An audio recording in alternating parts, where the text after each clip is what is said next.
강의원 민주당 기본사회위원회 부위원장 모셨습니다. 박수로 맞으시죠. 네, 반갑습니다. 네. 오랜만입니다. 오래간만입니다. 야, 우리 스튜디오에는 한 2년 만에. 네, 2년 전에 예. 저 구로에. 구로의 아주 작은 스튜디오에 예. 경기도 농수산진흥원장 때 잠깐 왔었죠. 네, 코로나 때문에 농산물, 친환경 농산물이 적체돼 있어가지고 네. 박시영 TV에 나가면 한 방에 다 팔 수 있다. 해서 유튜브라고는 처음 나와봤는데 그닥 성과는 없었습니다. 네, 뭐 이런 규모에서 왔다면 큰 성과가 있었을 것 같은데 아까 광고하시는 거 보니까 뭐 금방 팔겠던데요. 본인 뭐 또 이력도 소개해 주네요. 야, 우리 제작진들 정말 부지런하십니다. 훌륭하십니다. 네. 아까 뭐 우리 박진영 부원장님 자기 표정 하나 안 바뀌고 뻔뻔하게 막 본인 자랑하는 거 보니까 앞에서 보면서 많이 배웠습니다. 이 정도는 저는 늘 써먹는 멘트가 있잖아요. 한국의 10대 지식인. 가수는 10대 가수, 지식인은 10대 지식인. 그다음 민주당 3대 전락가. 전락가. 자, 좋습니다. 오늘 뭐 혁신과 총선 관련해서 이야기를 할 텐데 일단 단신 한두 가지 좀 다뤄보도록 하죠. 오늘 뭐 정천대 의원 행안위원장 못 맡겠다. 못 맡는다. 못 맡겠다가 아니라 의총에서 의견이 좀 모아진 모양이에요. 근데 물론 이제 반대 정천대 의원이 맡아야 한다. 이런 의견을 개진하는 분들도 당연히 있었고. 그런데 어쨌든 정천대 의원이 그런 표현을 했습니다. 국회의원은 유권자 선택에 의해 당선되기도 하고 낙선되기도 한다. 그럴 때 우리는 유권자의 선택을 존중한다고 이야기한다. 저는 오늘 상임위원장의 유권자인 국회의원들의 선택을 받지 못했다.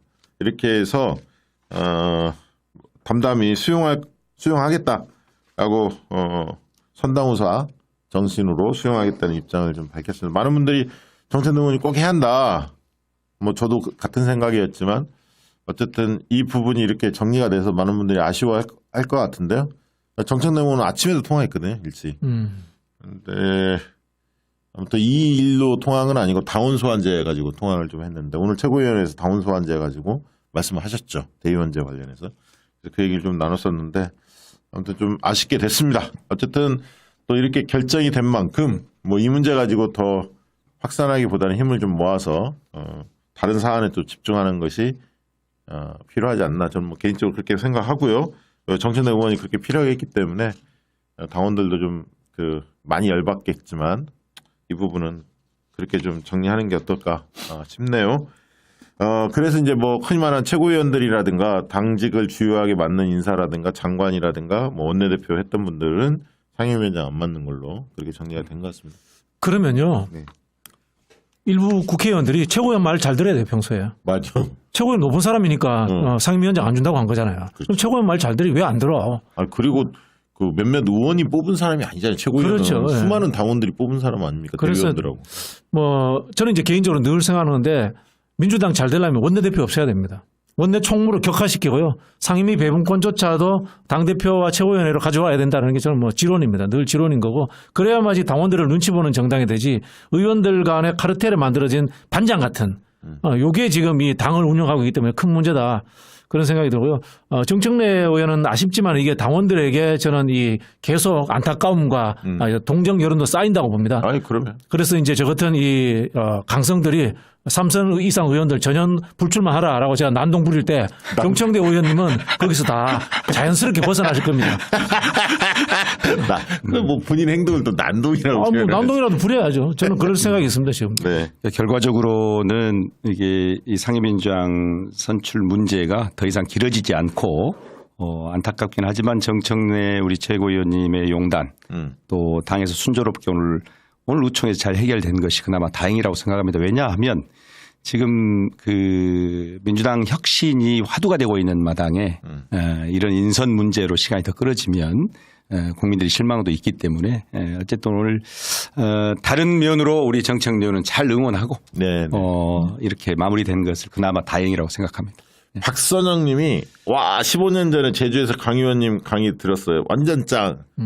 말씀 잘합니다. 원래 재치도 있고 말씀씨가 예사롭지 않죠. 과거에 큰 물에 놀아봤기 때문에. 왜 이름을 위원이라고 지었죠? 어른들께서? 네, 그냥 아버지- 의원으로 했으면 바로 의원인데. 네. 그거 어렵잖아. 의원님 이렇게 하기가. 제 후배 제가- 중에 조 장관이라고 있어. 조 장관이 장관 보장을 한 거야. 그래서 내가 야, 조 장관 보장. 제가 어디 가면 그 무슨 위원을 많이 맡을 거 아닙니까? 저는 이름이 없습니다. 근데 늘 직책만 있고 제가 초등학교 1학년 들어가서야 제 이름이 위원인 것을 알았습니다. 네, 아버님이 잘못 올리셨습니다. 네, 뭐 얘기하자면 깁니다만. 네. 자, 제가 아까 임채정님은 박시영 대표의 윤석열 없는 것 치고 공감 200%다 이런 글도 주셨고요. 그 다음에 파란 고양이 사모님이 김포갑은 박진영이 이긴다. 응원하는 댓글이 있었고요. DH님도 그런데 김포 JYP님 이제 고정인가요? 고정해 주세요. 고정 아직 안 됐습니다. 이 최진봉 교수가 노리고 있기 때문에. 진봉이 형 사랑합니다. 네, 나가서 저희가 조율해 보도록 하겠습니다. 네. 자, 그리고, 민주당 총선 얘기를 이제 본격적으로 좀 들어가 봅시다. 혁신 얘기는 총선 얘기 좀 하면서 같이 나눠보도록 그렇게 하겠습니다. 문재인 대통령을 조국 장관이 찾았어요. 그래서 이게 상당히 좀 또 언론에 많이 보도가 됐습니다. 길 없는 길을 갈 것이다. 이거를 가지고 이제 총선 출마를 결심한 거 아니냐? 이런 식의 이제 해석들이 좀 많았습니다. 어떻게 보셨습니까?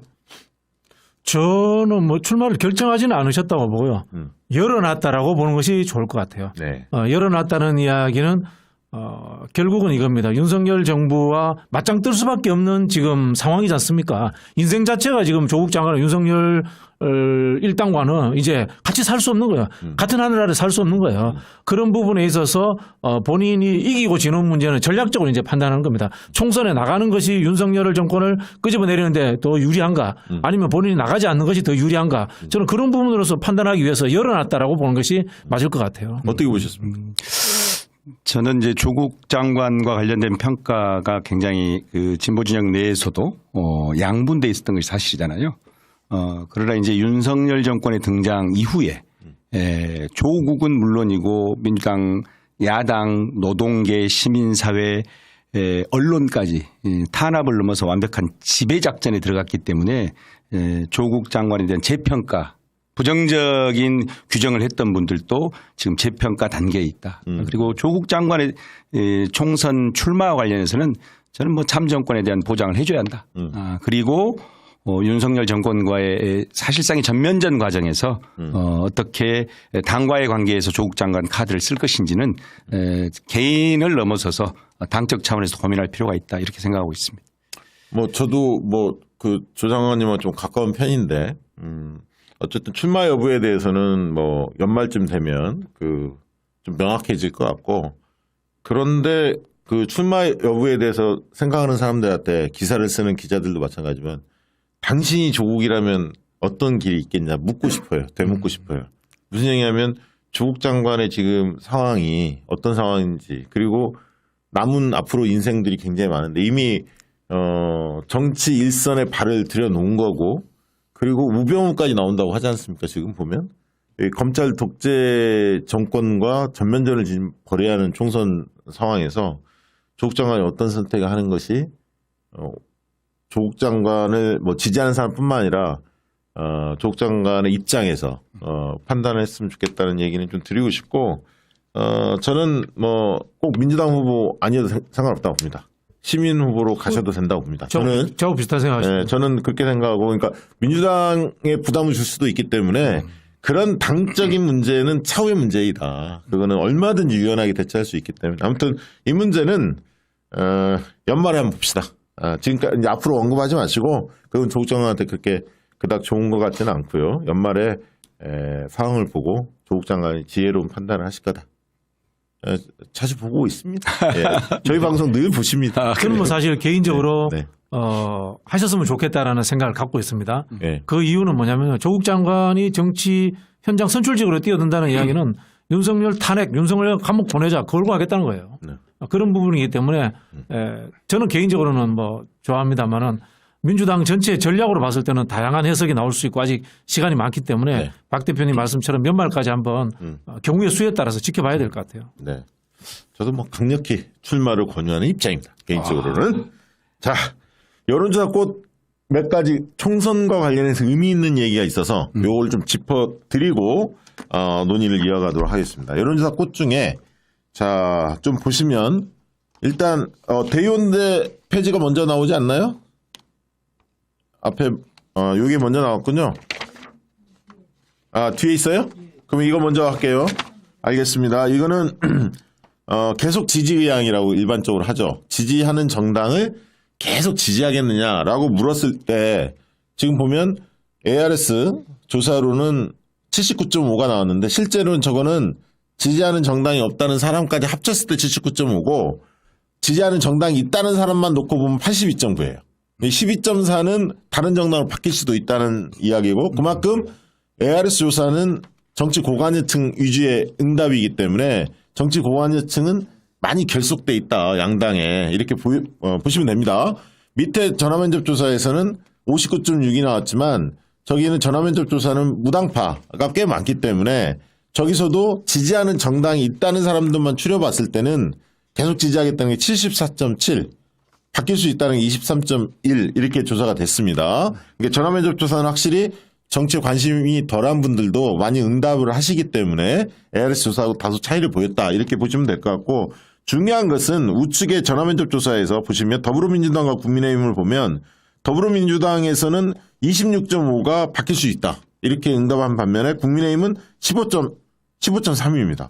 반면에 ARS에서는 양당 10% 비슷했어요. 그 얘기는 정치 정화층에서 민주당을 지지하는 사람들이 훨씬 많지만 결속력은 좀 느슨하다. 이런 측면이고요. 국민의힘은 거꾸로 좁지만 단단하다라고 보면 됩니다. 그러니까 확장력은 민주당이 큰데 국민의힘은 좁지만 단단하게 결속돼 있다. 이렇게 보시면 되고 그럼 투표율이 높을수록 민주당이 유리한 거고 두 번째 민주당이 혁신하지 못하면 그 윤석열 정권과 제대로 싸우지 못해서 효능감을 주지 못하면 제3정당 쪽으로 관심을 가질 민주당 약지층이 있을 수 있다. 그건 여러 지표로서도 확인되고 있고요. 오늘 이 조사에서도 확인이 됐습니다. 그리고 오늘 공개는 안 했지만 수요일 날 또 공개하는 내용 중에 하나가 이제 그 10점 만점에 각각 지지하는 정당의 점수를 매겼는데 거기에서도 민주당 쪽이 조금 더 결속력이 약해요. 국민의힘보다. 그게 이제 확인이 됐습니다. 뒤로 넘겨보실까요?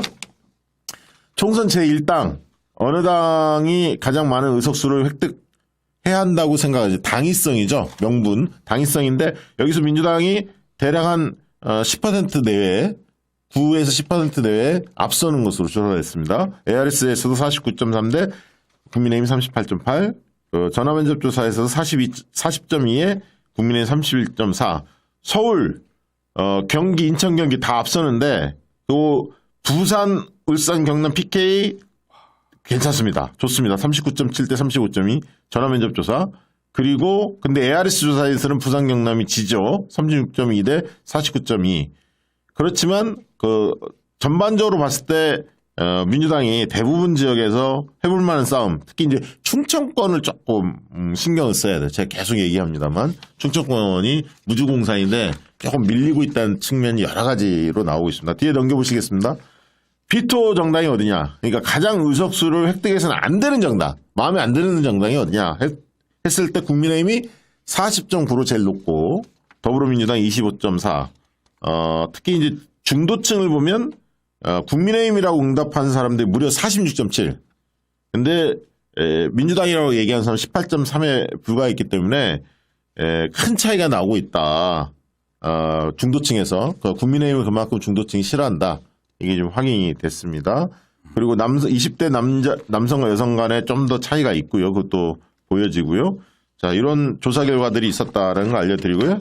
다음은 대통령 참모의 출마와 관련해서 어떻게 생각하는지 출마하면 지지하겠느냐 했더니 전화면접 조사 20.5만 지지하겠다. 그러니까 국민의힘 지지층에서 다 지지하지 않는 거예요. 그다음에 ARS에서 26.2니까 국민의힘 지지층도 대통령실 출신들이 나오는 건 탐탁지 않은 겁니다. 일부가. 왜냐하면 대통령의 지금 인기가 없잖아.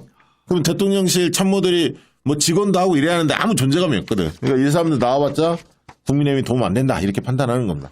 뒤에 넘겨보시면 이제 검사 출마에 대해서 물어봤습니다. 검사 출마도 비슷한 양상. 오히려 대통령실 참모들보다 조금 소폭 낮은 25.8 대 18.6으로 나왔어요. 그러니까 검사들이 더 이상 정치권에 들어오는 거에 대해서 동의하지 않는 거예요.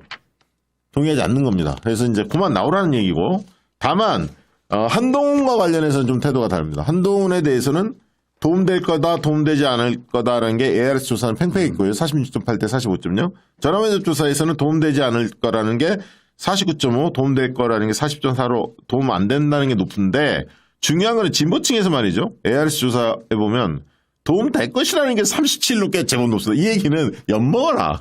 쌤통이다. 한동훈 나와서 한번 망해봐라. 뭐 이 심보가 약간 담겨 있는 거 아닌가, 이런 생각이, 그 생각이 좀 듭니다.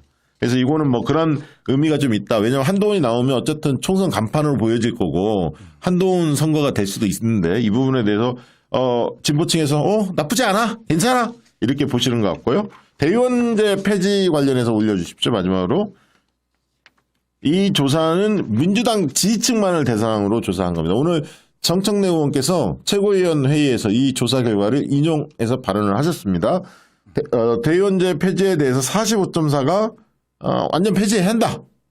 표의 등가스 원칙을 지키고 개파 정치 근절을 위해서 폐지해야 한다. 이게 45.4였고요.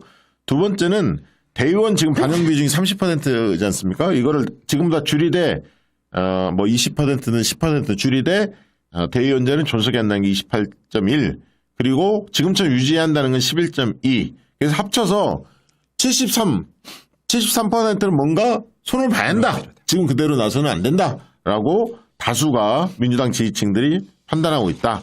그래서 대의원제 폐지 부분은 거스를 수 없는 지금은 혁신의 중요한 축이 되고 있다라고 말씀드립니다. 자, 전반적으로 눈에 띈 건 뭡니까? 민심이 읽혀집니까? 여론조사 꽃의 그 통계를 보면 네. 제법 즐겁습니다. 다른 데보다는 아니 이번 조사는 특히나 ARS 전화면접 다 진보 보수하고 표집이 똑같아요. 보수가 더 많은 조사도 있었고요. 그 의미 있습니다. 다른 여론조사 보면 절망적일 때가 많잖아요.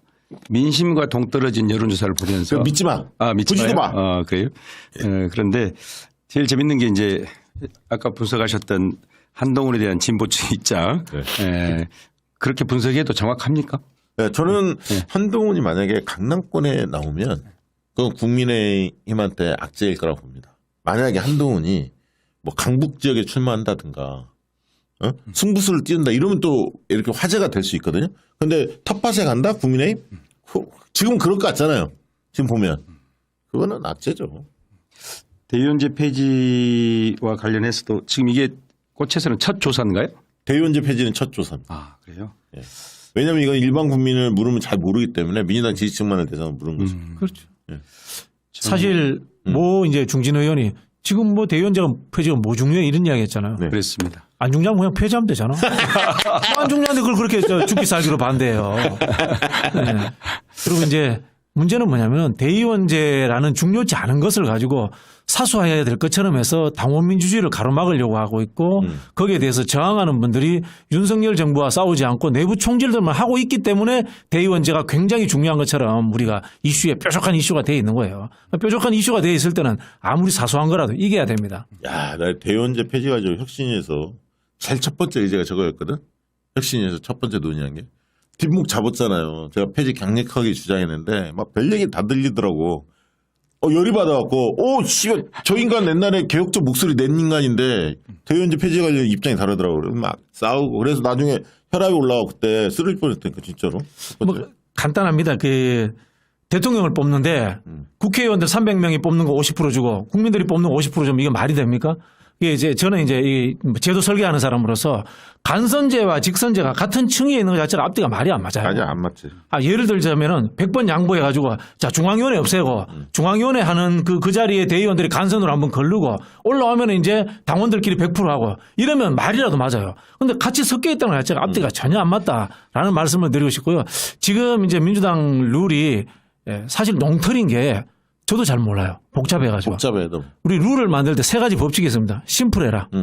두 번째, 심볼. 뭔가 상징을 해야 된다. 의원 민주주의든지 당원 민주주의인지 심볼이 있습니다. 그다음에 세이프티 안전해야 된다. 안전해야 되는데 안전하려면은 간단해야 안전해요. 복잡하면 안전하지 않아요. 이 기본 원칙을 다 어기고 있는 제도예요. 그래서 물론 이제 이 대의원제가 가지고 있는 순기능도 있습니다. 당의 이제 정치 엘리트를 양성하는 하나의 절차다.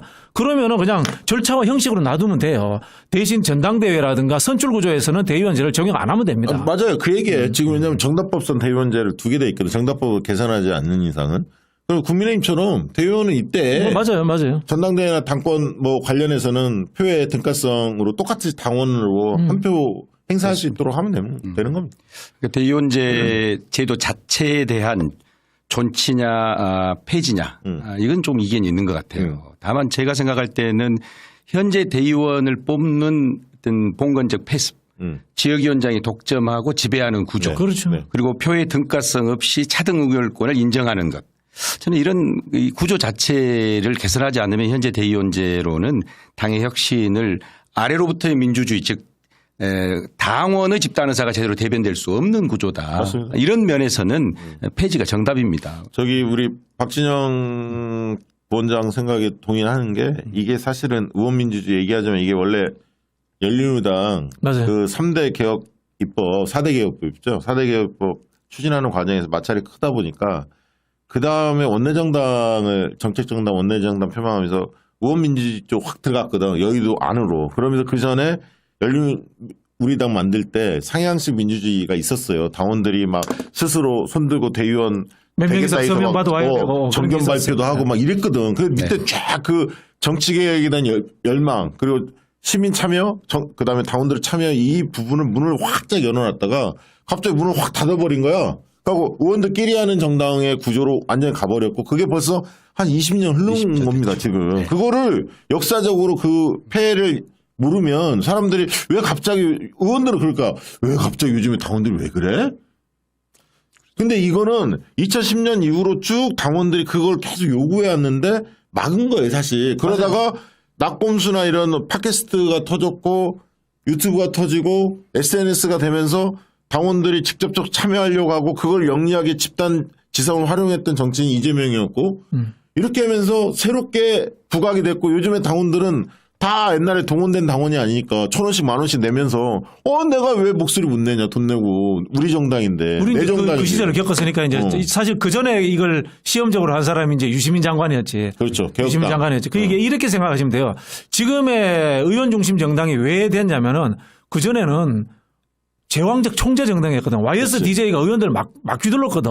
그러니까 제왕적 총재의 권한을 뺏어서 의원들에게 주자라고 한 거예요. 그렇죠. 자, 왕정에서 귀족정까지 온 거야, 지금. 그럼 귀족정 다음에 뭐예요? 민주정, 공화정이 돼야 되는 거야. 그렇죠. 그럼 당원들한테 권한을 다 줘야 되는 거예요. 네. 맞는 말씀이에요. 자, 이 얘기 조금 뒤에 더 한번 얘기해 보도록 하고 지금 그러면서 오늘 이제 재밌는 얘기가 나왔는데 양양자가 신당을 만든대. 나 참. 그래서 내가 뭐라고 했냐면 페북에 망둥이가 뛰니까 네. 꼴뚜기가 뛴다는 속담이 있지 않습니까? 진짜 금태섭이 나오니까 자기도 나온다고. 야, 근데 금태섭 신당에 대해서 우리가 여론조사 해봤어요, 사실. 어제 수요일날 발표할 건데 한 진짜 10% 초반이야. 많이 나오네요. 10%. 아니 그건 박진영이 신당 취재한다 해서 10% 나와요. 나와요. 걱정하지 마요. JY 그 소속은 JYP 소셜 테이먼트 JYP 엔터테인먼트 비슷하게 해서 10% 무조건 나옵니다. 걱정하지 마세요. 양양자. 신당 창당 자체를 희화하는 사건이라고 생각합니다. 나는 한마디로 양양자 이거는 뭐냐면 철저하게 지금 양양자 완전히 꼬꾸라져 있잖아요. 네. 몸값 올리기 나라도 살아남아야겠다. 근데 그냥 하면 아무도 주목하지 않으니까 지금 무소속이니까. 정치인 일 개인의 총선 전략입니다. 그렇지. 개인 전략이야. 네. 그래서 뭔가 당을 만드는 것처럼 해서 뭔가 있어 보여갖고 자기라도 살아남거든. 이 인간이 근데 화성 쪽에 도전할 것 같아요 요즘에. 광주에 코빼기도 안 비치죠? 화성에 지금 자꾸 나타난다는 거야. 광주에 비칩니까? 혹시 코빼기를 비춰도 그냥 저희들이 모른 채 합니다. 네. 저분은 아마 이 정권 내에 캐비넷 안 털리는 게 목표일 거예요. 저는 그렇게 봐요. 윤석열 도움 줬나? 아니, 지금 반도체 이야기하면서 맞아. 그때 도움 줬지. 윤석열 쪽에 도움을 주고 있잖아요. 무슨 이원회인가 뭔가 참여하고 막 그랬죠. 그렇습니다. 제가 저도 이제 국민의힘 계열 쪽에 이제 신당 준비하는 사람들 자주 봐요. 네. 자주 보는 제가 이제 그런 조언을 하죠. 윤석열하고 그 사람들 사이가 안 좋은 사람들이야. 당신들 정통 보수를 선언해라.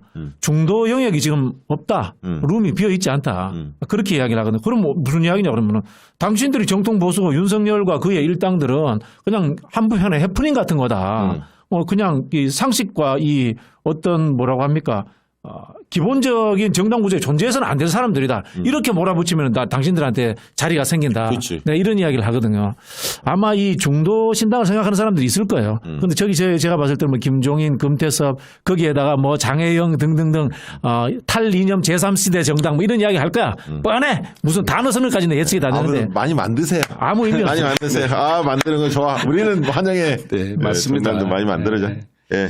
그래서 금태섭도 뭐 삼지대 얘기하는데 금태섭하고 양양자 섞이지 않는다. 뭐 서로 뭐 그 얘기는 한 것 같고 금태섭이 그 얘기했죠. 연대 선긋기 하고 자기들은 추석정 창당을 시사하는데 제가 늘 얘기합니다. 제3당이 성공하려면 대선 후보가 있어야잖아요. 맞습니다. 두 번째는 지역 기반이 없으면 안 돼.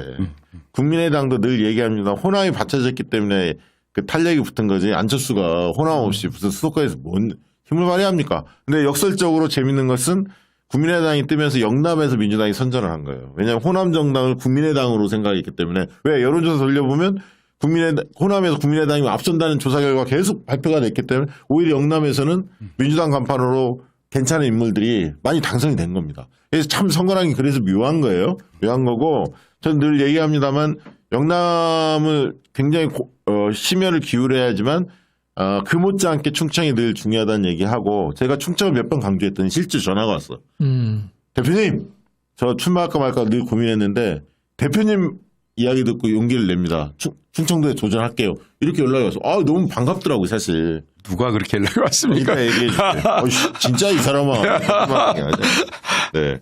자, 민주당의 아까 이 부분도 두 분이 워낙 뭐 내공이 좋은 분들이니까 한번 좀 여쭤볼게요. 민주당 아까 얘기했듯이 민주당을 분석했더니 정당 지지도는 분명히 국민의힘보다 앞서고 총선에서 우리 국민들의 마음이 이번에는 윤석열 정권을 한번 혼내줘야겠다. 회초를 들어야겠다. 이 심리는 파악이 됐어. 근데 다만 민주당의 변수는 약지지층이 예전에 이제 삼지대 우리가 조사도 했지만 삼지대가 만들어지면 진보층 민주당 지지층이 더 많이 빠져나갈 가능성이 있어요. 실제 조사를 해봤더니. 그래서 민주당이 제대로 못하면 오히려 국민의힘과 이제 박빙 싸움이 좀 될 수도 있겠다. 이 느낌이 있어요. 그러면 약지층을 조금 더 지지 강도를 올려내야 하지 않습니까? 탄탄하게 묶어 세워야 하는데 어떤 방안이 있을까요? 저는 이 여론조사 보고 깜짝 놀랐어요. 여론조사 꽃이 좀 잘하는구나. 이런 느낌을 내가 받았어요. 받았는데 이게 본질적으로 국민의힘을 우리가 엉터리로 폄하했습니다만은 분명히 보수 정당이 존재해요. 보수 정당이 존재합니다. 보수의 뿌리가 있는데 민주당은 진보 정당이 아니에요. 진보 정당이 아니에요. 민주당은 정체성은 뭐냐? 한국사의 특수성이에요. 반수구 집권 저지 잡탕 정당이야. 원래 민주당의 정체성은 그거예요. 그런데 실제로 그 이야기 뭐냐면 민주당의 이념도 불분명하고 그다음에 핵심 지지층도 불분명하다는 거예요. 근데 그걸 우리는 어떻게 커버했냐면은 민주화라고 하는 하나의 시대적 동력, 민주화 세대와 그다음에 호남이라는 지역으로 결합해서 이제까지 끌고 왔던 게 사실이에요. 그러다 보니까 압도적 다수 정당이 힘들었던 거예요. 그럼 자, 압도적 다수 정당을 하려면 어떻게 하느냐? 없던 지지층이 갑자기 생기진 않아요. 그럼 뭐냐? 우리는 결국은 이슈 주도형, 여론 주도형 정당이 될 수밖에 없는 거예요. 우리는 뒤돌아보면 안 돼요. 성찰하면 안 돼요. 우리는 늘 새로운 것을 만들어가지고 저기 보이는 사람, 저 사람 향해서 돌격만 외치는 정당이 되어야지만이 집권할 수 있는 거예요. 원래 진보는 그런 거예요. 보수는 있는 것을 지키는 건데 진보라는 것은 없는 것을 상상하게 만드는 거예요. 없는 것을 상상하게 만들어서 돌격하자는 이야기를 해야 된다고. 그래서 저는 그 앞으로의 이 민주당의 전략이라고 하는 것은 특히 이제 이재명 대표가 대통령인 것처럼 행동하셔야 된다라는 말씀 제가 해주고 싶어요. 지금 뭐 당내에서 옆구리 찌른 사람들이 있는데 거기에 대해서 연연치 마시고 대통령처럼 외교 안보 정책도 내놓으시고 대통령처럼 거시경제 정책도 내놓으시고 그런 식으로 하시면서 기성의 정치인들보다 한 발 앞서 나가라. 그런 말씀을 드리고 싶어요. 지금 국민들은 윤석열 일당에 의해 가지고 굉장히 침체되어 있습니다. 그런데 그 국민들을 어루만지는 것도 중요하지만은 사실은 국민들보다 앞서 나가 있어야지 국민들이 두려움 없이 따라와 줍니다. 왜? 무도한 검찰 정권이잖아요. 그런 부분에서 앞서 나가라라는 말씀을 저는 강하게 드리고 싶어요. 제가 중간에 하고 싶은 얘기 좀 끼어들어서 해도 됩니까? 네. 오늘 혹시 저 나온다고 지금 박시영 TV 구독하고 계시는 많은 분들이 특히 전라도에 계실 텐데요. 아, 그래요? 네, 사과 말씀을 드리겠습니다. 오늘 잘못 나온 것 같습니다. 여론조사 분석의 대가인 박시영 대표님의 조사 분석과 또 우리 박진영 교수님의 강의를 들으러 나온 것 같아서 쑥 빨려들고 있는데 오늘 제가 정치평론이 아니라 예. 더민주 전국 혁신회의를 소개하려고 나왔다 보니 아니, 그 뒤에 있어요. 아니, 그러니까요. 봤더니 네. 오늘 아주 고급 담론을 현장에서 네. 지금 지켜보고 있습니다. 왜 내공이 뛰어나신 분이 겸손까지. 아니요. 제가 네. 그 유튜브로 박진영 교수님 네. 그 유튜브 진행할 때는 이렇게 매력적인지 몰랐는데 아, 그래요? 가까이서 보니까 네. 유머 되지 광고 잘하지. 논평 과학적이지. 얼굴 되지. 야, 정경스럽습니다. 네. 사실은 원래는 더 괜찮았는데 네. 정봉주 원하고 놀다가 이렇게 된 거야. 아니 정말 좀 빨려드는 느낌이고 하여튼 좋은 자리에 잘 왔습니다. 잘 준비해가 다음에는 제 경쟁 상대를 박진영 교수님을 하겠습니다. 아니 저는 뭐 너무 말씀 100% 맞고요. 민주당이 조금 큰 얘기 좀 했으면 좋겠다는 거예요. 맞습니다. 그러니까 대한민국을 어떻게 바꾸지? 미래 어떤 정당, 어떤 정치를 하고 싶지라는 그러니까 사람들한테 절망에 빠져 있는 사람들한테 꿈꿀 수 있는 그게 없어졌어. 옛날에 예를 들어 노무현 대통령은 반칙과 특권이 없는 사회를 만들겠다. 그렇죠. 그다음에 지역주의 타파하겠다. 뭐 이런 큰 얘기들이 있었다고. 그다음에 비주류에 있는 사람들한테도 주류가 될 수 있는 그리고 희망을 줬고 맞아요. 네. 차별 뭐 이런 거 없애고 그래서 흔히 말하는 학력 때문에 뭐 손해봤던 사람들 그다음에 억눌렸던 사람들이 마음껏 실력만 있으면 그런 것들을 쭉 했잖아요. 그다음에 뭐 통상국가의 비전 같은 것도 만들어내고 한미의 그러니까 큰 거를 했단 말이야. DJ도 마찬가지였거든. 그럼 이재명 대표가 기본사회 기본소득. 기본사회 좋아요. 기본사회에 대한 컨셉을 냈어. 근데 이게 확 탄력이 붙지 못하고 있어. 그다음에 아까 큰 얘기 뭐 예를 들면 저출산 담론이든 기후위기와 관련해서 어떻게 하든 아리백이든 뭐 이런 거 있잖아요. 큰 얘기들을 해서 그다음에 경제적 불평등 완화를 뭐 하청업체 구조를 어떻게 바꾸겠다든가 경산노위 관련해서 어떻게 기업들을 촉구하고 노동 쪽의 양보도 끌어내고 기업들의 양보도 끌어내서 대타협을 야당이 의견을 내서 어떻게 만들어 본다든가 그러니까 큰 담론들을 좀 치고 나갔으면 좋겠는데 워낙 현안이 많다 보니까 거기에 좀 현안이 많은 것도 있겠지만 그런 담론을 주도할 정치력 있는 정치인이 지금 없습니다. 별로 없어. 한 10여 년 전만 해도 우리가 역동적 복지국가론으로 무상급식 논쟁 국회에서 사실은 민주당이 이슈를 장악하고 또 국민들 속으로 들어가는 그렇죠. 그런 계기가 있었고 그전에도 사회투자국가론 사회투자국가론. 알듯 모를 듯 하지만 또 뭔가 큰 담론과 큰 정치의 틀에서 뭔가 큰 변화를 일구는 근데 그나마 지금 한 10여 년 지나서 우리 이재명 대표께서 기본사회론이라고 하는 지금까지 없었던 새로운 담론을 지금 펼쳐냈어요. 거기에 당대표가 직접 위원회 위원장을 맡은 기본사회위원회를 발족했는데 아직까지는 조금 잠행 기간입니다. 이제 시도 기본사회위원회까지 다 지금 곧 구축이 끝나고 2050년까지의 기본사회의 어떤 비전을 선포하고 거기까지 어떻게 갈 것인지 그런 매뉴얼을 지금 짜고 있는 과정인데 좀 지켜보면서 저도 부위원장이지만 이것만큼은 단순히 선거용 또는 총선 대선용 레토릭이 아니라 국민의 삶을 근본적으로 바꾸는 네. 그래서 새로운 사회 체제 담론이다. 이걸 준비하는데 좀 민주당이 집중했으면 좋겠다. 그런 마음을 갖고 있습니다. 사실은 어떻게 보면 민주당의 정체성이라는 게 중산층과 서민의 정당 있잖아요. 맞아요. 골격은. 맞아요. 그렇습니다. 정체성 그거고 그다음에 말씀하신 이슈를 주도하기도 했고 어떻게 보면 제가 볼 때는 시대 흐름을 잘 읽고 선도하는 느낌이 있었어요. 약간 그렇죠. 미래형 정당 느낌이 있었어. 그렇죠. 현대적인 정당이. 저기는 구태였고 여기는 미래 담론을 자꾸 만들어내고 뭔가 트렌드한 것들을 당에 맞아요. 접목도 맞아요. 시키고 이랬거든. 그렇습니다. 그래서 약간 매력 있는 느낌이 있었어요. 국민의힘 쪽보다는. 상식적이었고. 그렇죠. 네. 근데 이게 이제 약간 약해진 거야. 사실 이걸 다시 복원해야 돼. 매력이라는 말로 진짜 와닿네. 아니 저는 늘 뭐 컨설팅 하는 입장에서 후보나 정당은 상품이라고 주장합니다. 매력 있어야 팔려. 근데 그 매력의 요소는 사람도 매력 있는 사람이 요소는 여러 가지가 있잖아요. 그렇죠, 그렇죠. 뭐 그렇지 않습니까? 매력의 요소는 다양한 거거든. 정당도 마찬가지거든. 그거를 줘야 돼. 근데 지금은 잘 안 느끼지. 그러니까 각 계파 또는 각 그 정당의 정파들이 공개적으로 좀 담론 투쟁을 했으면 좋겠다. 맞아요, 맞아요. 권력 투쟁 안 해도 몰라서 못해. 몰라서 못해요? 몰랐어. 아니 그리고 지금은 혹시 아니 그 민주당 내에 네. 그런 어떤 그 정파들이 그런 어떤 노선이나 철학에 따라서 지금 구성돼 있지가 않아. 솔직히 하는 얘기로. 더미래 뭐 여기도 내가 볼 때 오합지졸이고 나머지 무슨 뭐 예를 들면 전해철 가까운 사람 무슨 홍영표 가까운 사람 뭐 이런 식이잖아. 뭐 이낙연 가까운 사람들 뭐 이런 식이라고 지금. 근데 이게 제가 안 보기엔 맞지. 공부를 안 하는 것 같아요. 아예 안 하는 것 같아요. 한 10년 동안 공부를 아예 안 하는 것 같아요. 그나마 이제 검찰개혁 관련해서 철험회. 사법개혁 관련해서 철험회가 그나마 공부하고 좀 투쟁하는 쪽에 보이고 가깝지. 나머지 분들은 아예 공부 안 하는 것. 제가 이제 통해통이 의원하고 같이 토론해 봤거든요. 저보다 몰라요. 통해통이 했어요. 재선 3선에도. 몰라. 공부를 아예 안 해. 분위기 자체가. 그런 것 같아요. 정말 갈수록 존경스럽습니다. 뭘 아까는 저 존경스러워. 이현주 의원 요즘 열심히 살고 있는데 공부를 좀 더 해라 이렇게 하시고 지금 통해 의원도 날리시고 네. 네, 내년 출마 안 하시는 거죠? 내일 뭐 안 해도 돼요. 아니, 뭐 시원해요. 그 얘기도 물어볼게. 내년에 저기 김포 갑 마음 정했습니까? 갑을 아직도 고민하고 있습니다. 아, 갑을. 왜냐면은 김포는 맞고. 예, 의뢰 그때 이제 한번 출마를 했었잖아요. 그때 예. 이제 그때 당원들이 아직도 많은 거야. 그래가지고 근데 그 당원들은 우리 쪽으로 와라. 그 이제 사람들은 삶이 갑을로 구별되어 있지 않잖아요. 그렇죠. 잘 근데 자기가 갑인지 어딘지도 잘 모르잖아. 그렇죠. 그냥 우리 동네에서 나와줘 이런 거거든.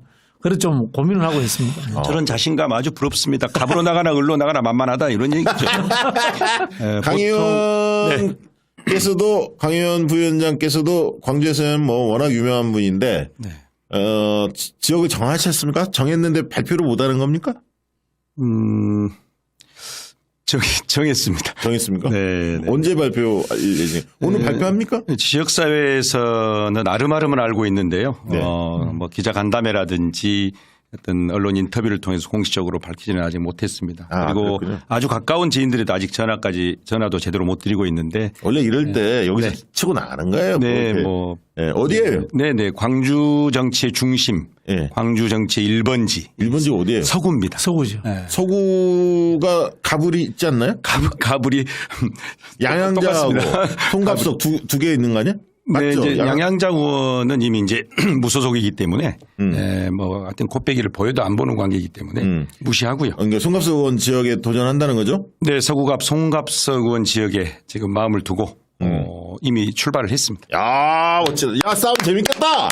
예? 일단 우리는 싸움 재밌어야 돼. 재밌겠다. 각이 쓰는데. 각이 서. 여러 가지로 조금 네. 상당히 어떻게 보면 정치적 부담도 좀 있었을 것 같은데 송갑석 의원이 또 학생운동 선배이기도 하시고. 좀 있는 정도가 아니고요. 예. 지역사회 아마 민주동문회가 두 쪽으로 갈라지지 않을까도 싶고 또 선배 세대와 후배 세대의 묘한 긴장감도 있지 않을까 싶고 예. 광주에서 가장 센 지역구입니다. 호남 광주 유일의 재선 의원이고 네. 또 지금 당에서도 최고 지도부인 지명직 최고위원이시고 그럼에도 불구하고 기왕에 처음 시작하는 것 복판에 제대로 붙어서 야, 재밌겠는데? 일단 재밌어. 예. 그러니까 우리가 밖에서 지켜보는 사람도 재밌어야 하거든. 선거를. 아니, 원래 그래야 서로 성장을 해. 긴장도 하고. 네. 어우, 아니, 이거 꺾으면 재선급 의원이 되는 거야. 정책 멘트 한번 해도 됩니까? 아, 해요. 네. 존경하는 송갑석 선배님 잘 모시면서 열심히 해보도록 하겠습니다. 네. 분위기 살려는데 살아보려고 그럽니다. 제가 예전에 그 강병원 의원하고 네. 강훈식 의원이 당선됐을 때 후배잖아요. 네. 제가 그 두 사람한테 그런 이야기 했어요. 굿바이 586이라고 이마에 써붙이고 다녀라. 시대를 넘어가지고 내가 이제 시대의 지도자라는 꿈을 가지고 큰 정치를 했으면 좋겠다. 지역구 왔다 갔지 하지 말고. 저는 우리 강 의원 후배님한테도 이마에 굿바이 586이라는 아니, 걸 너무 쓰고 그게 세대로 접근하지고 나는 이재명식 정치가 뭔지 호남에서 광주에서 제대로 보여드리겠습니다. 그것도 이렇게 가. 괜찮네요. 그러니까 이렇게 가라고 이재명식 정치가 뭔지 광주에서 제대로 보여드리겠습니다. 나는 그렇게 가는 게 맞다. 제가 그런 얘기를 했더니 어. 또 최고의 그 컨설턴트께서 얘기하시니까 또 기가 팔랑거리는데 무슨 얘기냐면 586으로 가면 안 돼. 586 가면 안 돼. 아니, 그러니까 내 느낌이 있거든. 586 그 세대로 구분하지 말고 586 중에서도 소수지만 괜찮은 사람이 있고 옥석을 가릴 필요가 있거든. 그래서 동의합니다. 나는- 그래서 586으로 접근하는 건 안 된다.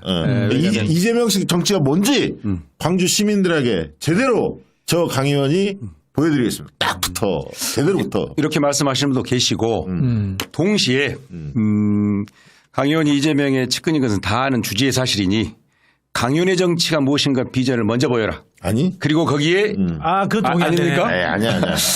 뭐냐면 그러면 사람들이 묻는다고 이재명식 정치가 뭐야?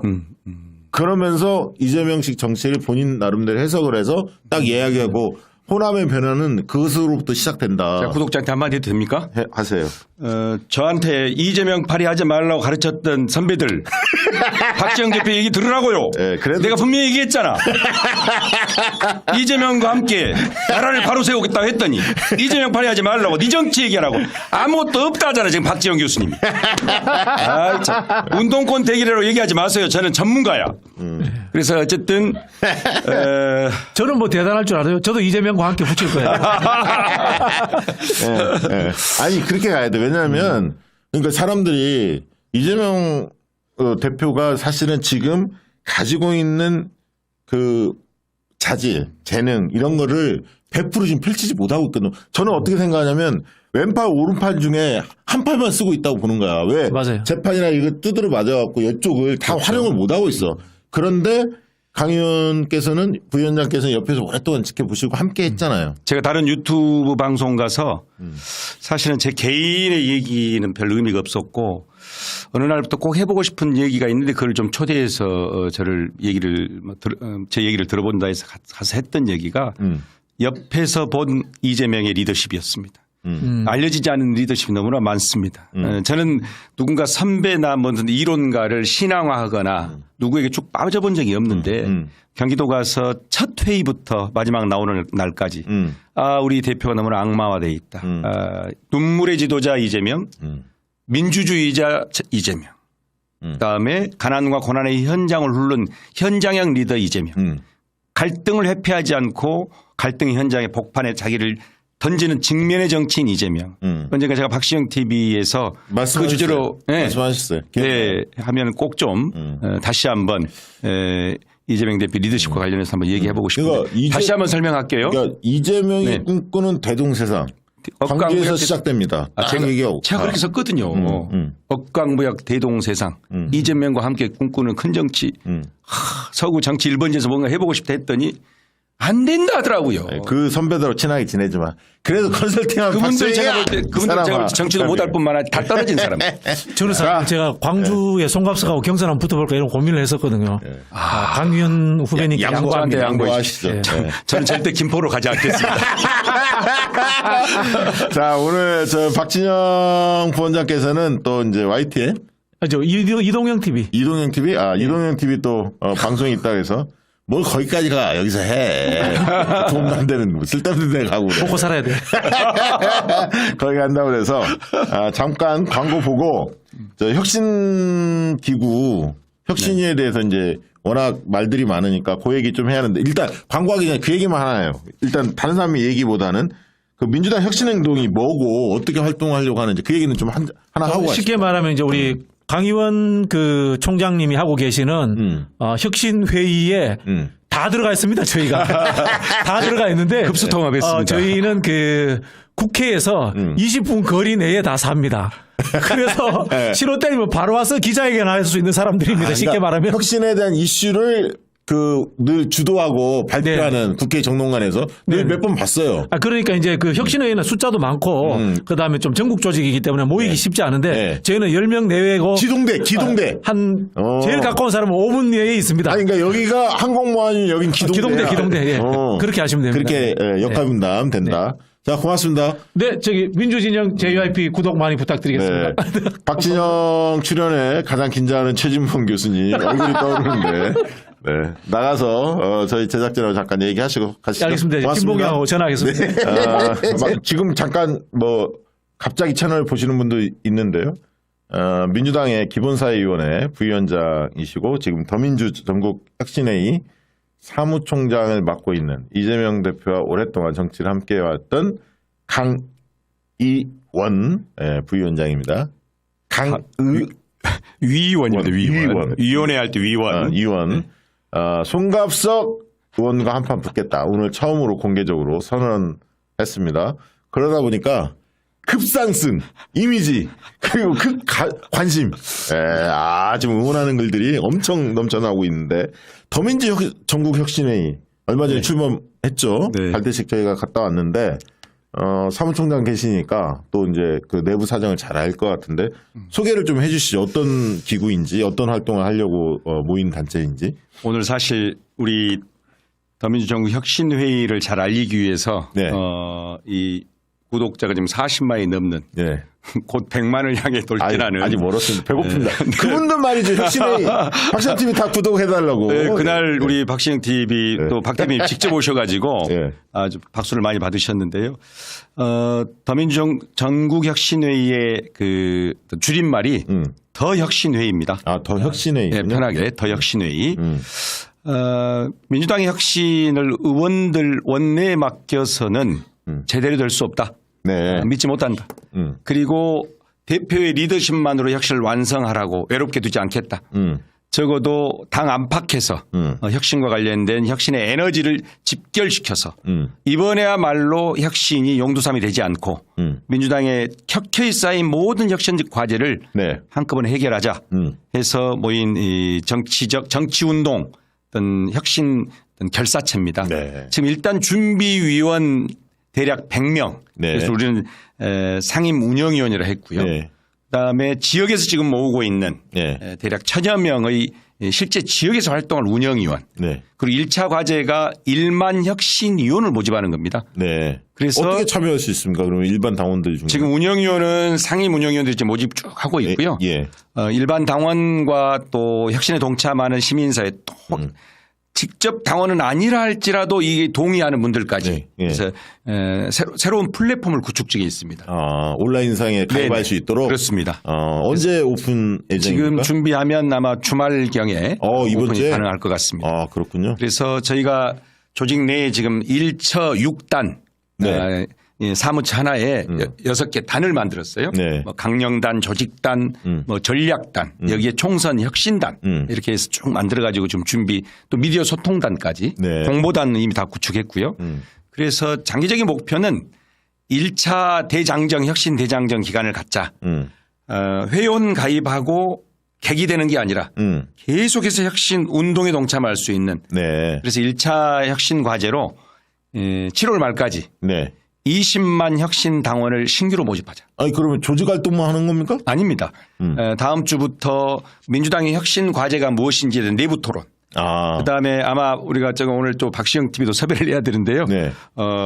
혁신 관련 전문가를 모셔가지고 혁신하면 제가 아마 제일 많이 알 것 같은데 민주당 속속들이. 네, 뭐 이렇게 민주당 혁신위원회 가서 가장 말씀을 많이 하셨다고 그래서 주도적으로 좋은 말씀을 많이 하셨다고.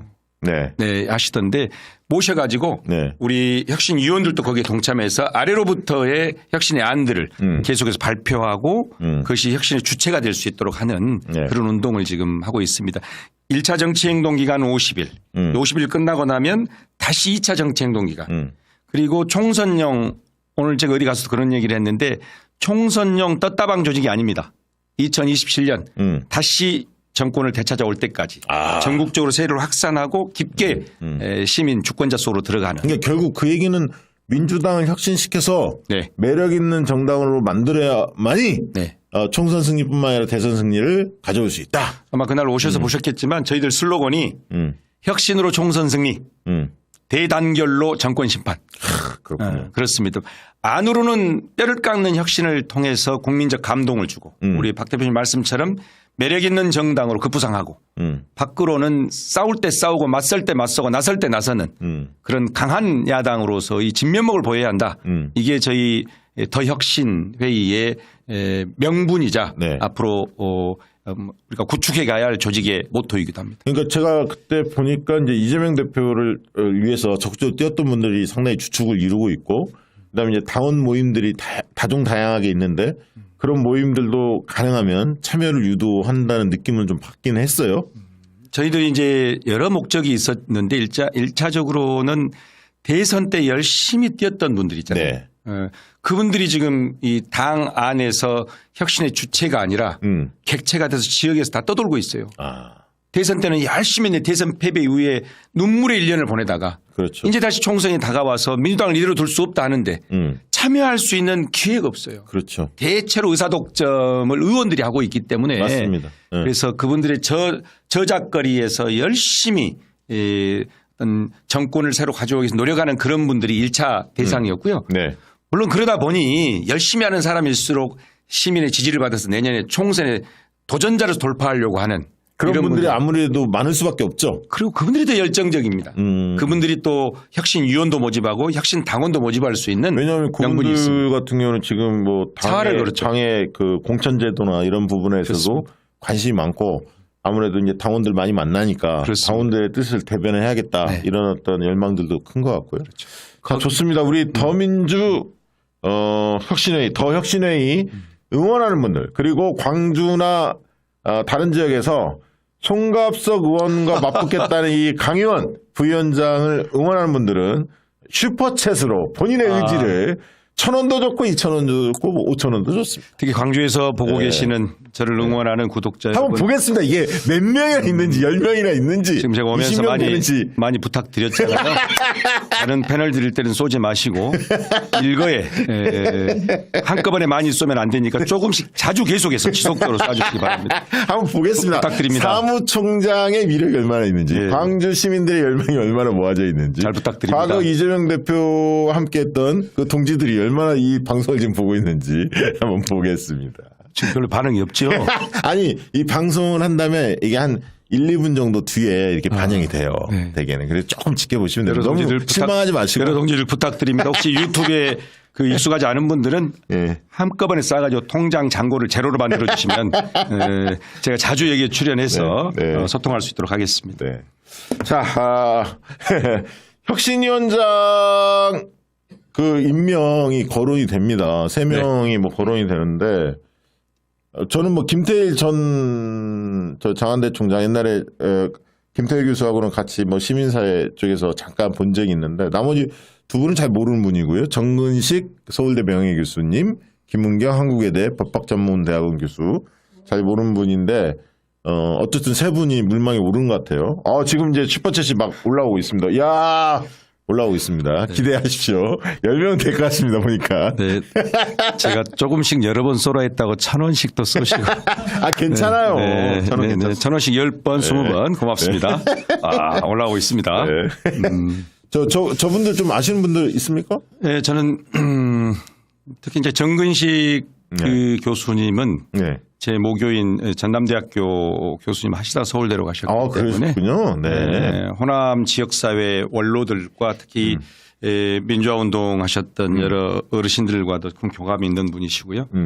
또 김태일 교수님은 정치혁신 관련해서는 익히 네. 대한민국에서 네. 여러 분야에서 입증되고 검증되는 분이라고 대구 알고 분이시죠? 있습니다. 영남에서 활동하시죠. 그렇습니다. 아마 저분을 이렇게 추천하면서 저한테도 저런 분이 돼야 되지 않겠냐고 특히 대구 경북 지역에서 강곡하게 추천한 지인들이 있었어요. 원래 이제 저분이 천정배 의원 쪽과도 가까웠어요. 저도 뭐 좀 압니다. 네. 과거에. 근데 약간 원칙적이기도 하고. 근데 이제 아무튼 저는 뭐 좋은 분들 중에서 선임 됐으면 좋겠는데 누가 될지는 모르겠는데 네. 개인적으로 기대가 있습니까? 저는 사실 이제 당 안에서 세 분 중에 한 분 지금 거론하면서 여러 사실상 오래된 국리를 하고 있는 것 같습니다. 네. 그러나 저는 좀 다른 입장에 접근하고 싶습니다. 혁신위원장도 중요하지만 혁신위원장과 함께 혁신위원도 제대로 뽑아야 된다. 그렇죠. 예. 그런데 저는 뭐 세 분 중에 다 잘하시겠지만 몇 가지 원칙이 있습니다. 네, 어떤 원칙이 있습니까? 일단은 어떤 기득권하고도 타협하지 않겠다는 서약을 하셔야 됩니다. 맞습니다. 당내 각종 계파 친소 관계 대한민국 사회에서 거의 이 정도의 정치 활동을 하고 있으면 전체 국회의원들과의 친소 관계가 다 있을 겁니다. 네. 어떤 이 국회의원 어떤 기득권의 협박 또는 알선 행위에 관련해서도 단호하게 차단하고 네. 현재 민주당이 가지고 있는 아래로부터 수없이 제기되었던 모든 문제를 다 터놓고 네. 일괄 타결할 수 있는 담백한 그 강직함이 있어야 한다 이렇게 싶습니다. 멋있네요. 저는 본인의 정치적 역량이나 학문적 탁월함이나 과거의 세상에서 평가하는 평판하고 저는 관심이 없습니다. 맞습니다. 오로지 당의 주인인 당원들의 의사를 정말 경청하면서 그것을 반영하려고 하는 그 마음 하나 있으면 좋겠다. 그래서 저는 어떤 지금 사회적 지위가 어쨌다 이런 걸 말고 그분이 과거에 어쨌다 이 말고 정말 당원 중심으로 당원들이 얘기를 듣고 그것을 관철만 하면 좋겠다. 그것이 제 1위 원칙입니다. 맞습니다. 그리고 이번에도 또 혁신의 의제를 나누지 마라. 정말로 전체 당원들한테 혁신안을 제출하라 하고 의제를 그걸 집단지성을 통해 토론하고 네. 그것을 절차적으로 수렴해서 마지막에 그걸 관철하는 후퇴하지 마라. 특히나 장경태 안 46개 안 이거 반드시 반영해야 합니다. 반영과 더불어서 공개하고 지금 공개가 안 돼서 청원운동이 일어나고 있어요. 민주당은 공개를 안 해요. 당무감사에도 공개 안 해, 선출직 평가에도 공개 안 해, 심지어 혁신위를 만들어서 혁신안을 만들어도 공개 안 해. 그걸 지금 이재명 대표께서 최고위에 보고 받았고 최고위에서 그래서 이제 순차적으로 공개하겠다고 천명을 했는데 당내 그 혁신위원장 지난번에 이래경 선생님 뭐 아무튼 그런 일들이 있으면서 이게 좀 1, 2주 또 밀려나고 있는데 혁신하는 대로 계속 발표해야 하는 겁니다. 그렇습니다.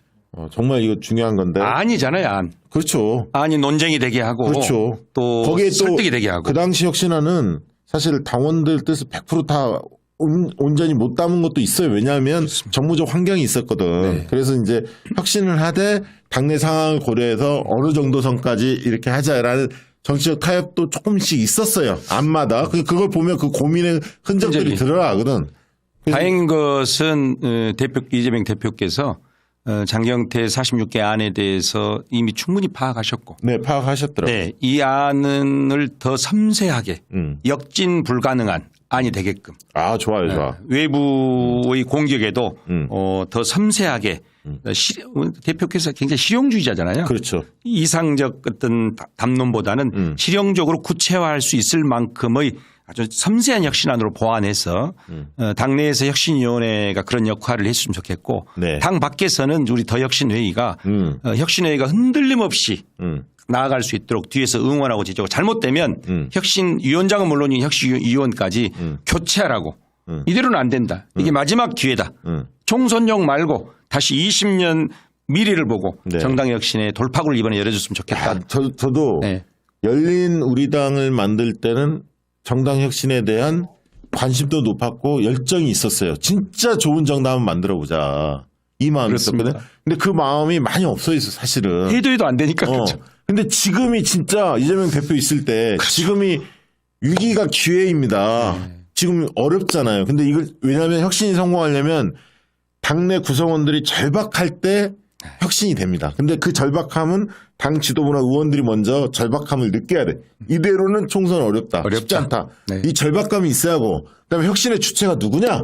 혁신의 주체에 있어서 아까 위원장이나 이런 사람들이 강단 있는 사람이 되어야 하고 당원들이 똘똘 뭉쳐서 그걸 뒷받침해 줘야 돼. 주체가. 네. 그다음에 혁신의 방향에 있어서 어떤 내용을 다룰 건데 전방위적으로 다루되 인적 쇄신이라든가 공천 혁신 이걸 빼놓지 않고 다뤄야 돼. 네. 왜냐하면 사람이 물갈이 되지 않으면 네. 감동이 없어. 근데 그거를 인위적으로 하는 게 아니라 시스템적으로 하되 지금은 기울어진 운동장이기 때문에 똑같이 출발할 수 있는 신인이나 현역원들 똑같이 출발할 수 있는 출발선을 공정하게 해주는 이게 지금 필요한 겁니다. 박시영 화이팅! 그렇지. 왜 이게 중요하냐면 혁신의 전제는 내려놓기입니다. 현역 기득권 내려놓기. 그렇죠. 오늘 정책 내용이 그 발언 세게 했습니다. 네. 혁신은 기득권을 유지하면서 혁신이 될 수가 없는 거. 누군가는 내려놔야 되거든요. 많이 가진 사람이 내려놔야 됩니다. 그래서 이제 이재명 대표의 때가 왔다 드디어. 지금까지는 탕평과 연합, 여러 민주당의 권력 분점 상태에서 민주당을 유지 존속시키고 민주당을 지금까지 이끌어오는데 여러 난관이 있었습니다. 드디어 개파를 불문하고 친명, 비명, 반명을 불문하고 혁신 없이 총선 없다고 하는 이 대세에 다 인정하는 만큼 아 좋아. 이제 대표를 중심으로 네. 정말 혁신의 칼을 제대로 구악을 모두 다 일소하는 이재명의 시간을 좀 줬으면 좋겠다. 아 그 시간이 왔어. 그러니까 네, 이재명 왔다. 대표가 만약에 친명계면 혁신을 요구하고 비명 반명이 반대하면 그렇죠. 혁신의 그 추진 동력이 많이 약화되는데 어찌다 보니까 돈봉투나 뭐 여러 가지 사건들이 있다 보니까 비명 반명도 다 혁신하지. 네. 얼마나 좋아. 의총마저도 쇄신 의총이라고 했습니다. 얼마나 좋아. 이제 칼을 이재명 대표가 뽑아들면 된다. 그리고 많은 당원들이 그걸 바라고 있고 더민주혁신회의라는 든든한 외곽에서 혁신을 담보할 세력들도 형성되고 있다. 네. 너무나 좋은 기회라고 보고요. 우리 이재명 대표 힘내서 혁신 화끈하게 해달라고 박수 한번 쳐드립시다. 고맙습니다. 스태프들은 박수를 안 칩니다. 반면에. 네.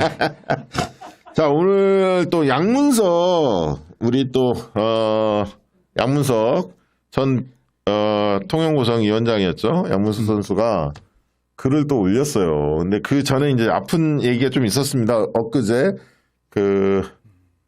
지도부에서 몇몇 의원들, 전해철 의원을 비롯해서 몇몇 전해철 의원과 가까운 분들이 강력히 양문석 전 위원장을 비토를 했어요. 왜냐하면 양문석 전 비대위원장이 좀 수박 확실히 깨겠다. 그래서 전해철 의원과 붙겠다라고 하면서 또 지지자 그룹들이 또 이제 그 흔히 말하는 그 웹자부들 있지 않습니까? 이게 또 선명해야 사람들이 많이 읽히니까 또 센 워딩들을 좀 많이 쓰셨거든요. 그러다 보니까 전해철 쪽 의원들 그 가까운 분들이 굉장히 항의를 했고 이러면서 감찰 지시를 하게끔 이렇게 됐어요, 상황이. 네. 그래서 이제 그 부분에 대해서 뭐 반대했던 지도부들도 당연히 있었지만 워낙 거세게 항의하니까 그걸 받아준 건데 양문석 전 위원장이 굉장히 지혜롭게 대처를 하셨어요.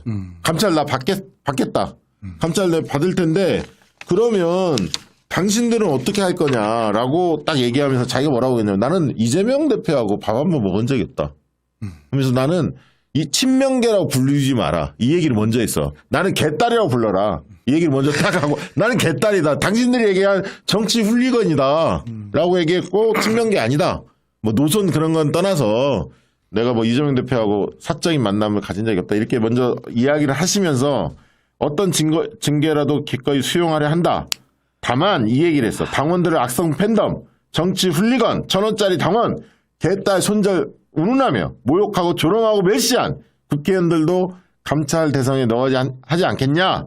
징계를 줘야 하지 않겠냐. 당의 화합을 위하여 이렇게 이야기하시면서 몇몇 국회의원들은 수십만 명의 당원들을 조롱 멸시하며 당의 화합을 해쳐도 되고 평당원 양문석만 국회의원 몇몇 비난하여 당의 화합을 해쳤다고 징계받으면 어째 우리가 독재 정권을 규정한 몰상시간 불공정의 화신 윤석열 대통령식 정신머리 같아서요 라고 이야기를 했어요. 그래서 장관 출신 3선 국회의원 전해철님은 평당원 양문석의 의견에 대해 어떻게 생각하시는지 공개 질의를 양문석 전 위원장이 했는데 이거 새겨 들어야 돼. 제가 무슨 얘기냐면 너무 당내에서 거칠게 싸움을 붙는 거에 대해서는 조금 저는 약간 우려스럽다는 얘기는 드렸어요 이미.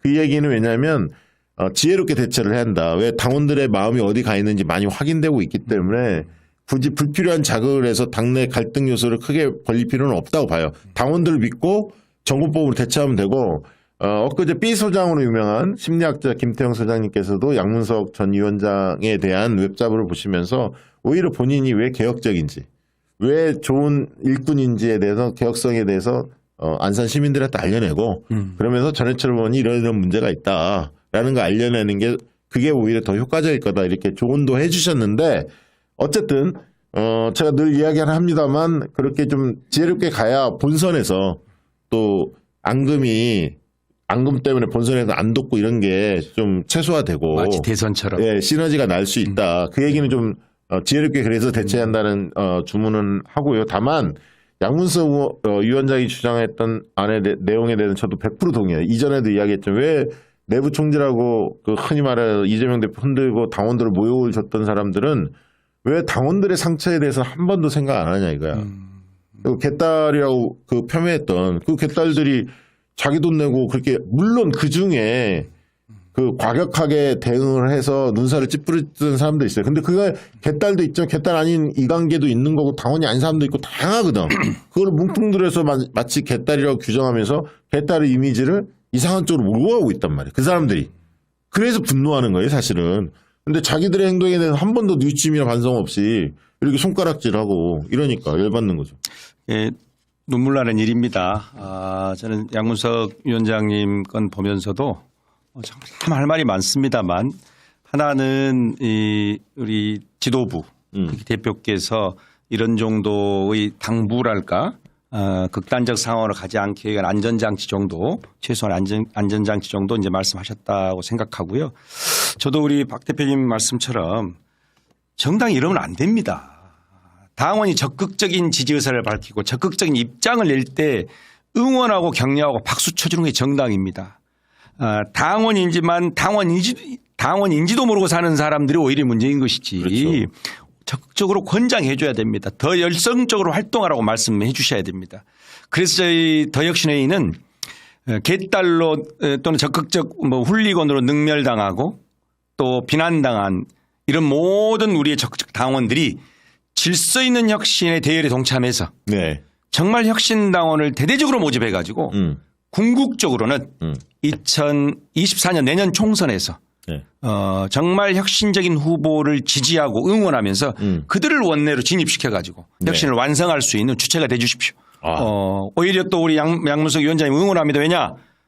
다 압니다. 다 알기 때문에 그렇죠. 아파하지 않아도 또 더 뚜렷하고 선명하게 말씀하지 않아도 충분히 저는 뭐 지혜롭게 접근해도 네. 능히 이길 수 있다. 그렇습니다. 양문석 전 위원장이. 그때 대표님 마음도 이해하시고요. 예. 네. 네.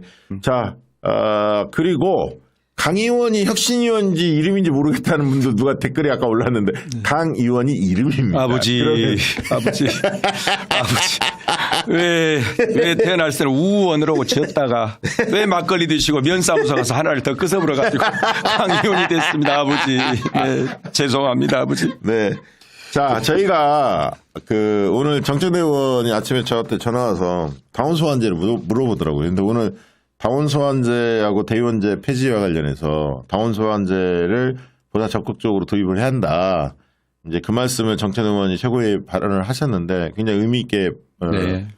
발언을 하신 거고요.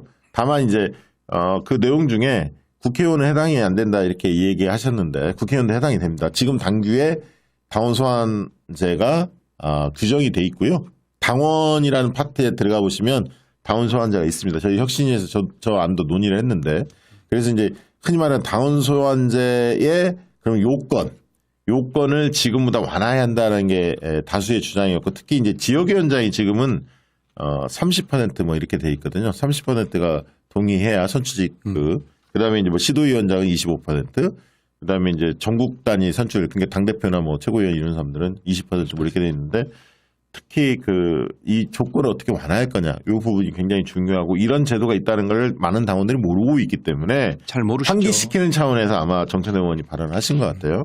이 부분도 앞으로 더민주혁신회의에서 꼼꼼히 점검해봤으면 좋겠고요. 네. 혁신회의가 이번 주 주말에 아무튼 플랫폼이 뜬다고 하니까 네. 많은 분들 관심 가지시고 적극적으로 좀 참여해 주시면 좋을 것 같습니다. 꼭 성공하는 정치적인 대중운동이고 싶습니다. 네. 우리가 기억하는 여러 정치운동들이 있었는데요. 네. 더 혁신회의만큼은 민주당의 미래 운명을 걸고 현재 우리가 계획한 대로 해서 민주당을 폭판부터 바꿔가지고 국민의 사랑 아까 말씀하셨던 것처럼 매력 있는 정당으로 승승장구하는데 다시는 이런 사악한 무리들에게 권력을 뺏기지 않을 수 있도록 그런 새로운 정권들을 만들어내는데 밑바탕이 되는 그런 결사체로 키워가고 싶습니다. 네.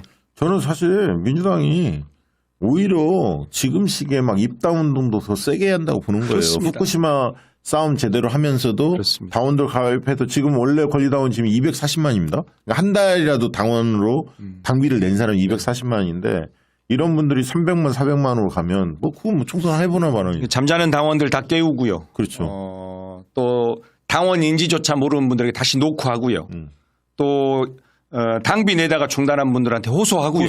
그렇죠. 그래서 제대로 된 권리당원 만들고 나중에 정치혁신 과제도 저희들이 제안할 바지만 대의원제 폐지 못지않게 중요한 게 권리당원이 그 권리에 걸맞는 책임을 다할 수 있도록 당원 이수 교육도 하고. 네. 아니 제가 할 얘기 많아요. 아 그래요? 그러니까 당원 이수 교육이나 이런 게 지금 전문주 의원이 하고는 있는데 저는 디지털 당원 교육을 해야 한다는 맞습니다. 거예요. 그러니까 왜냐하면 인문학 교수들이라든가 어떤 흔히 말하는 우리 당원들의 시야를 확 넓혀줄 수 있는 그렇습니다. 그런 컨텐츠가 가진 예를 들면 삐 소장님 같은 심리학자도 있지만 다양하게 외교안보 인문학자들 다양하게 있잖아요. 이런 분들의 고급진 철학 강좌도 그렇고 이런 것들을 그 주부님들을 위해서는 우리 아이 잘 키우는 방법 이런 거에 대해서 영 컨텐츠들 있잖아요. 이런 거를 예를 들어 당원들 나중에 TV 쇼팅을 해서 주부당원이라든가 이런 분들 중에서는 그런 분들한테는 그런 컨텐츠를 볼 수 있도록 해주고 쏘아주고 문자로 얼마든지 디지털 당원 교육이 되는데 꼭 지역위원회 가서 오프라인 강연만 중요한 게 아니라는 거죠. 그러니까 그런 면에서는 당이 개선해야 할 게 굉장히 많아요. 그래서 저는 정말 모토는 매력 있는 정당으로 가야 한다는 거예요. 그럼 그 매력적인 요소는 여러 가지의 요소가 있는데 각자가 그거를 잘 모아내면 된다 이렇게 보고요. 자, 앙케이트를 좀 소개해 드려야 할 것 같은데 저희가 지금 최근에 저희 앙케이트 한번 보신 적이 있는지 모르겠지만 박상TV가 민주당의 혁신안과 관련된 앙케이트를 지속적으로 좀 하고 있는데 한 10번째 됩니다. 한번 쭉 보시면 되고요. 네. 저희 박상TV에 들어와서 보시면 되는데 올려주시죠. 자, 주요 정치 현안과 정책 이슈에 대해서 당 차원에서 권리다운 여론조사를 실시해서 지금 권리다운 여론조사를 실시하지 않고 있습니다. 지난번 정청래 의원 출연해서 이 부분을 다시 한번 강조를 했고 정청래 최고도 동의를 했고 사무국에 지시를 하겠다 이렇게 이야기도 했는데요. 당원의 뜻을 이렇게 일상적으로 당 최고위원회나 의원총회에서 보고하도록 하는 거에 대해서 어떻게 생각해요? 그러니까 여론조사를 일상화 시키는 거에 대해서 어떻게 생각하냐라고 물은 거예요. 찬성 반대 잘 모르겠다. 자, 결과를 보여주시죠. 찬성한다는 게 98%입니다. 22,000명이 투표했습니다. 와. 반대한다는 게 1%고요. 자, 두 번째 앙케이트 보여주시기 바랍니다. 자, 두 번째 앙케이트는 당원 주권 시대 정신에 입각해서 민주당 당원 당규의 지역위원회 당원총회, 지금 당원총회를 안 하죠.